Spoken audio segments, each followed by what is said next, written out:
Greetings in the name of our Lord Jesus Christ. I'll now read to you an article I wrote as a contribution to the theology around gender-based violence, with specific reference to the issues of toxic masculinities. As a title, we quoted from the Catechism of the Catholic Church, number 239, which says, "No one is father as God is, or as God Father, the Father is."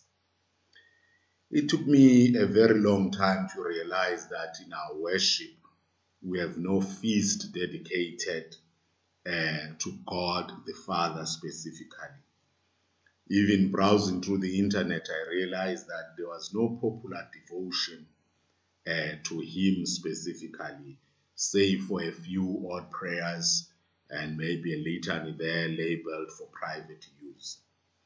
One could argue that after all, Christian worship, Catholic worship, prayer and devotion is to God the Father through Jesus Christ in the Holy Spirit with the communion of saints, and that is true. However, all those mentioned in this description of worship, except God the Father, they are name-specific liturgies and devotions. We have devotions to God the Son, Jesus. We have devotions to the Holy Spirit and liturgies. We have devotions and liturgies for the saints and so forth. But there is no specific liturgy or devotion for God the Father.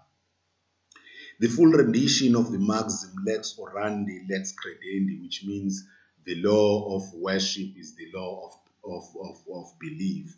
Or if you want to see what you believe, we must see, or you must see how when we worship, is in fact lex orandi, lex credendi, lex vivendi, which means as we pray, so we believe, and so we live. So it means that being a Christian, being a Catholic specifically, is fully encapsulated in worship, belief, and life, including its moral invitations or obligations. Lack of specific liturgies, often devotions to God the Father, might be compromising our sense of communion with Him. More importantly, it might be making us forget the model of life that He is to the fathers and other male figures, and the moral obligations or invitations emanating thereof. For no one is father as God is the Father. Currently in our country, we are experiencing an upsurge in the cases of femicide and infanticide at the hands of men. Media glare is exposing what is in fact a daily reality of many women and children in our communities, albeit not immediately fatal. Maintained toxic masculinities are generally pointed out as the main cause. Notwithstanding the exotic pre-colonial utopian arguments trying to prove the contrary, customary traditions like ilobolo mahadi do perpetuate man's superiority over women and do render women and children as somehow commodities, what can be purchased and consequently what can be used. Some have proposed that the father image of God may be a contributing factor as well. I beg to differ. I believe that the problem is with the presenting of this image of God the Father, which is the image of our worship, of our belief, without worshipping it out, without the lex orandi, without racializing it in a way, without expressing it liturgically. Then, if we do not express it liturgically, many people who meet faith and doctrine only in liturgy tend to lose the law of life or the moral expectations or the moral invitations that are consequent of this model of God the Father. In other words, the image of God as the Father does not in itself cause toxic masculinities. Rather, it is leaving this image to anyone's free interpretation, which may result in or even may cause toxic masculinities. Now, the image of God as the Father was generally Jesus' innovation. Other religions have it, but it is generally Jesus' innovation. Even in the Hebrew scriptures, we have it in different texts. For example, Deuteronomy 1, verse 29 to 31. Psalm 103, verse 13. Proverbs chapter 3, verses 11 to 12. Isaiah chapter 63, verse 16. Isaiah chapter 64, verse 8. Malachi chapter 2, verse 10, and so forth. But the Hebrew scriptures just cited still betray the transcendental and the national covenantal character of the First Testament. It was Jesus who innovatively and firstly presented the image of God the Father as something intimate, as something that people, other fathers or other men, can emulate or can use as a model. Let us take a few examples from Scripture, the New Testament, the story of Jesus, which might help in addressing the question of toxic masculinities in the context of the family. For example, Luke chapter 11, verse 1 to 13. Jesus is teaching about prayer, not teaching about men or anything like that.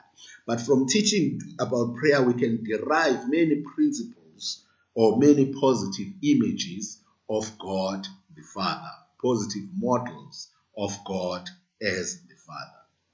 Firstly, he tells them you must pray the Lord's Prayer, a prayer which presents God as the Father, who must be held in awe, but also as a father who is expected to provide daily bread, as a father who is expected to let go of responsibly acknowledged faults, forgiveness, as a father who is to guide, leading not into temptation, and the father who is to help his loved one out of a messy situation. That is how we look at the Our Father prayer.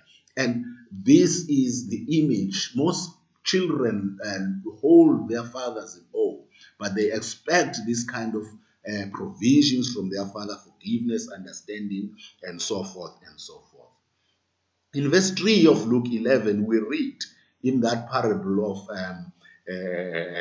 persistent person who asks something from his neighbor. So he goes and knocks in his neighbor. He says, my brother has come, a relative has come, or a visitor has come, and I have no bread. Can you open and give bread? And the man inside answers, don't bother me. The door is bolted for the night. My family and I are all in bed. I cannot help you. So fathers are expected to spend time, especially the night, with their families and to ensure their security, as represented here with the bolted door. So this is a challenge, especially to absent fathers, which is a reality in South Africa, that they need to be present with their children. Even those absent due to work are challenged to keep daily contact with their families. Today we are blessed with digital presence that we can use, so keep daily contact with your family. In verses 11 and 12 of the same chapter, we read, Jesus says, which of you fathers, if your son asks for a fish, will give him a snake instead, or if he asks for an egg, will give him a scorpion instead? So the fathers here are challenged to provide for their family not only good nutrition, but also good lessons and examples that will not bring their families to harm. We also read Luke chapter 15, verses 11 to 32, which is the parable of the prodigal son, but which is more recently and more so called the parable of the loving father. So the father there presents qualities which are hardly associated with masculinity in our country, in our region where we live. In verse 12, the father allows the young son to have his part of the estate. This represents the image of the father who allows his family members to have self-determination, to pursue their own dreams, and to follow their destiny. This is a very important challenge because in most femicide and familicide cases, a breakup is often cited as a trigger. In verse 20, the father recognizes the son from afar is compassionate, reaches out to him, and shows him affection. These are positive and life-giving qualities that are an antidote to toxic masculinity. In verse 28, this father goes out of the party of the house to explain himself to the son, who challenges his decision of accepting this younger son, the elder son. These qualities of outreach and dialogue are contrary to the popular toxic notion that the man always has the final way. This father reaches out, dialogues with the elder son. So I do believe, and I am convinced, that celebrating these and many other qualities we believe about God in our liturgies and in our popular devotions, as well as teaching them through preaching and through catechism, will go a long way in inspiring our men to live like God the Father, who is the positive masculine par excellence. This could be our theological contributions as Christian and as the church, as a believing community, to curb masculinities in our communities, as appropriating these qualities of God the Father will nurture positive masculinities. Indeed, no one is Father as God is Father. Let us pray. In the name of Jesus Christ our Lord, we come before you, Father, inspired by the Holy Spirit. We request, we ask of you that we may not forget the model of a Father that you are, and that we may continue to preach and teach men of our time to model their life before you, who is the Father par excellence, from whom they derive the title Father. Thank you very much.